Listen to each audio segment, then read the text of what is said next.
Instructions for teachers. Dear teachers, आज का lesson था हमारा लेटर टी के बारे में। आई होप कि बच्चों ने स्टोरी और एक्टिविटीज एंजॉय की होंगी। There are some more instructions given in the book as well. Let's look at them. So there are some more instructions like do the exercises in the workbook on pages 90 to 93. And now the exciting activities. Students are little explorers. Tell the learners that eating too much toffees can harm our teeth. So toffee starts with the letter T and same goes with teeth, but too many toffees are bad for our teeth. Then they are little innovators. Show a short animation or video of a turtle on a tablet and let the learners watch how it moves slowly.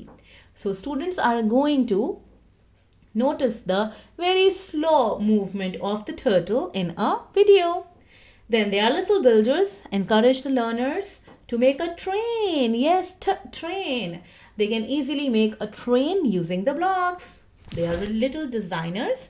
Encourage and guide the learners to color the sketch of the tent and the letter T on the top of this page.